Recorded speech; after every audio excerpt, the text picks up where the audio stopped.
At a staggering valuation of $25 billion, the bilateral trade corridor between India and the UK is substantial.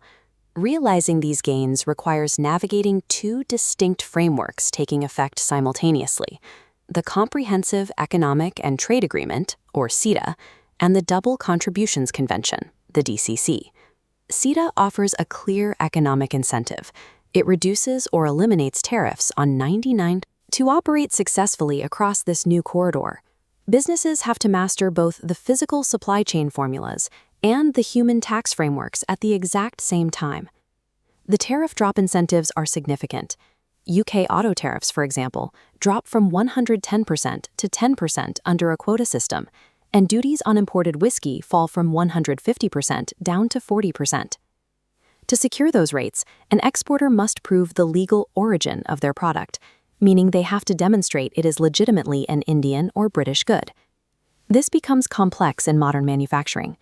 A single export often contains raw materials sourced from multiple third-party countries outside the agreement.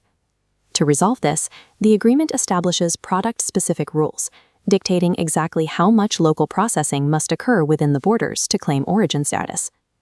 The primary tool used to measure that processing for mixed origin goods is called Qualifying Value Content, or QVC.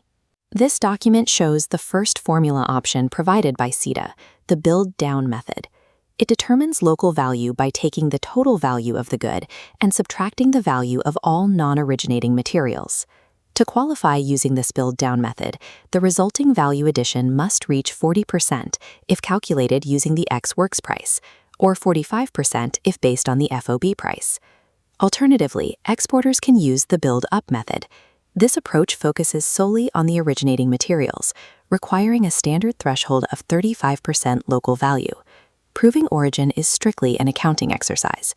Exporters analyze their specific supply chain ledger and strategically select the formula that best optimizes their path to the required percentage. Meeting those QVC thresholds places a heavy administrative burden on manufacturers with highly dispersed global supply chains.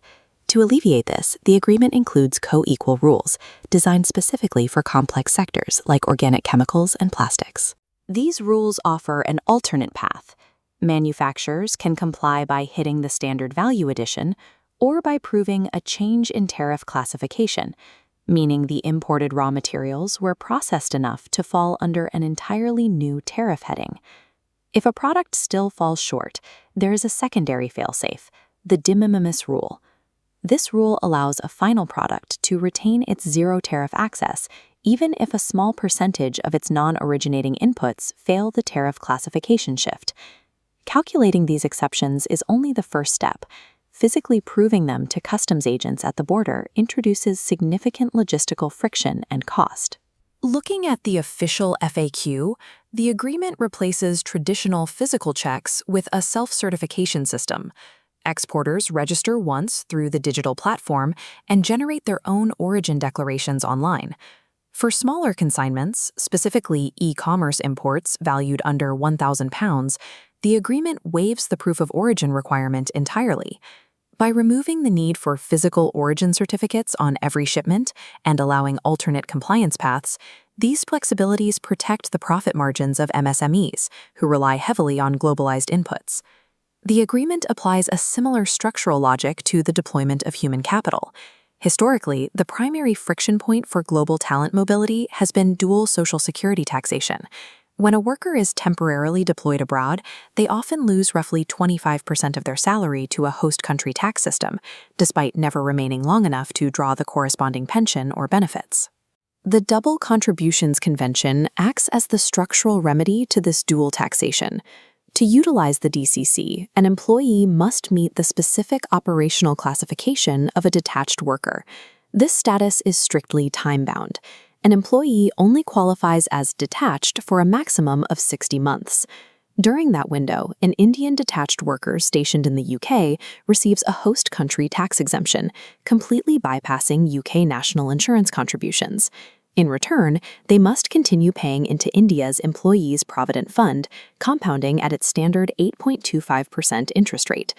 Strict jurisdictional edge cases deviate from these standard parameters, applying specific rules to transient employees like commercial aircrew, mariners based on vessel flags, and international diplomats. By neutralizing dual taxation, the DCC restructures cross-border labor economics. It converts what was previously a sunk foreign tax cost into a protected, interest-bearing retirement asset for the employee. The India-UK trade architecture is a system of bounded access engineered with specific friction points. India maintains hard exclusions to insulate its more vulnerable domestic sectors from direct British competition. Tariff cuts do not apply to sensitive agricultural markets, explicitly excluding goods like dairy, apples, wheat, cheese, and pork. Beyond sector exclusions, operators face a shift in regulatory focus.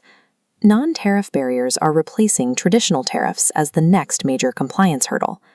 The most immediate of these is the UK's Carbon Border Adjustment Mechanism, scheduled for implementation on January 1, 2027. This mechanism directly targets heavy industry exports, placing new requirements on iron, steel, aluminum, and cement.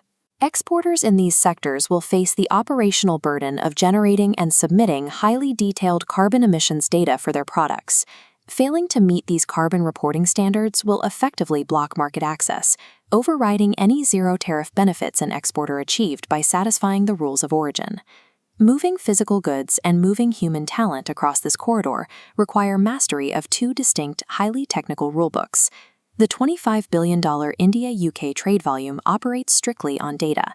True market access belongs exclusively to the firms that master the mathematics of value content, the tax structuring of detached workers, and the upcoming demands of carbon compliance.